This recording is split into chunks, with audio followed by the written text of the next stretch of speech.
Okay, I'm going to show you guys how to build this RC car. This is a file I found on Thingiverse. It's like a 1 to 25 scale RC car chassis. So let's just go over the basic components of an RC car and what you need to operate it. You're going to need a brushed speed controller. This is what allows the motor to connect to the battery and also regulates the 5 voltage needed for the receiver, and it controls the speed of the motor and allows it to go in reverse. All right, and there's an on and off switch for the car, which you can just use right here. Okay, one of these goes to the battery, one of these goes to the motor. This goes to your receiver. Your receiver is what receives a signal from the transmitter, which is your controller. Okay, that receives a signal and tells these channels what to do. Okay, and you have your ground, positive, and the white one, or yellow, depending on what kind of cable you're using, is your signal wire. And you'll see right here, negative, positive, S. S is signal, so you know when you hook it into this receiver, the white cable needs to be going this way. Okay, this is a 3-channel receiver, which means you can control 3 different things at a time. All right, so you'll have that hooked up. This will control your battery. The next thing you need is to hook up your servo. This is a servo right here. Okay, you guys can see it. Let me get it out. Try not to get these parts mixed up.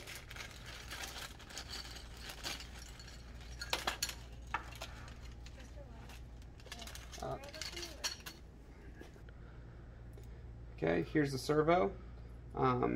It moves left and right. This is what's going to control your steering. Okay, so you can see that. This will go into one of your channels. And really you can set up these however in your transmitter. Some transmitters will have a default way you set them up, but you should be able to program any of them for any channel to do anything. Okay, so this is going to move left and right, and it's going to control your steering. Okay, one of these goes to your motor, one of these goes to your battery. You're going to have to look, there's a diagram that comes with the thing. You need to look that up. Other than that, yeah, you got your motor, which is going to mount back here. You've got different geared settings. Now this one has gears that come with it, and I'm using these little RC car, I don't even know if they're kits. It's like a gear kit I bought on Amazon. I'll see if I can find a link and put this in the description. But it just has a bunch of like wheels and gears and all kinds of stuff, and it turns out it works out perfect for this build. So I'll see if I can find a link. The engine mode's up there. It can kind of slide, so you can, depending on the size of your gear, if you have a big gear here, you're going to get more torque, which means it'll have more power. A small gear here, you won't. If you really want to do it like nice, I would cut this axle and separate these wheels so they spin independently, because when this turns, there's no differential and you'll cause your wheels to spin or create unnecessary friction. So we'll see how that is once we actually build it and test it out. Okay, let's go through like the steering steering column here. It's kind of complicated. So you put this little thing on top of your servo, and I had to take these little rods. I think those are probably, they look like maybe 3 millimeter in diameter, maybe a little less. Maybe they're like 2.5 too. Diameter rods, and I had to cut them. So you'll see that this goes in here. I cut it here, one of the small pieces, put it in with this little stop. I'll probably put some glue there just to hold it in. It's still a little more wobbly than I prefer, but that's just what we're gonna have to deal with for now. And we might make an update to this file. And then this kind of goes, show them on yours. So you can see, once you get this assembled, this will go in right here like this. It goes in those holes, and then this will go on top of here, and that little servo, whenever it moves the arm, you can see it control the steering. Okay, so whenever this spins left and right, it'll turn it left, turn it right. Okay, once again, these are a little wobbly. We're probably gonna have to edit the file and change some things, but I think it's gonna work for the most part. Okay, I think that's pretty much all you need to know. I want to say that these ESCs are rated for a 2S battery, so they can take up to 8.4 volts. So make sure you don't go over that. I don't know if they can handle it or not handle it, so we'll find out. but I wouldn't want to test it. But yeah, that's going to be the basic setup. So I hope you can put it together, and then when we get done, if you want to like 3D print a car chassis to go, or like a body to go over it, the chassis, we can do that. We can make a lot of things, but that's the basic setup. I know there's a lot of questions on how this was on the Thingiverse file. The pictures were really blurry, and people were wondering how this gets set up. Another thing I did, if you're using these blue servos, we had to like trim out that, like this little part was pushed back too far.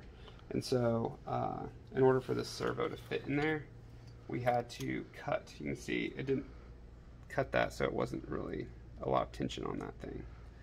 And but yeah, I hope that helps.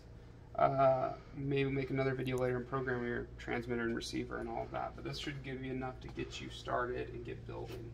How I cut those rods was I just used a Dremel right here with a metal cutting wheel. Really easy. So okay, one thing I forgot to mention is that you are going to have to thread these holes. So I have these 3mm M3 bolts that I use. I use these for drones all the time. And so you need to get a tap and die set that has a 3mm tap. I believe it is this one. It says right here on it. Yeah, 3mm. You probably won't be able to see it, but that's okay. You're going to take this thing.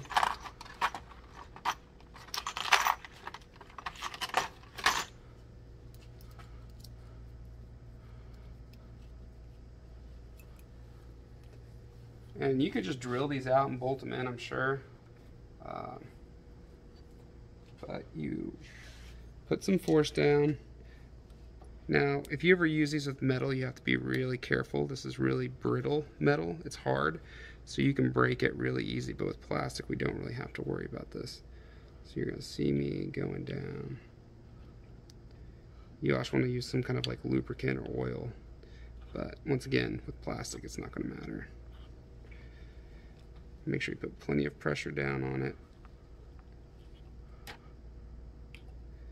And then it should, after you get it going, just kind of have enough threads to push itself through.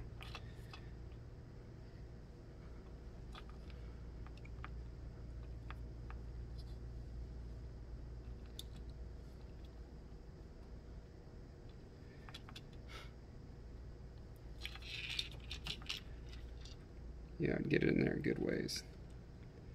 And then back it out gently.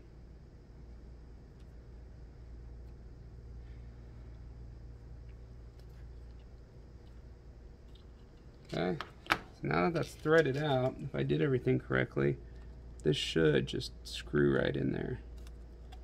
And it'll, yeah. So, and now it's like, it's in there, it's tight. So you can tap those, and that's how you can put these down.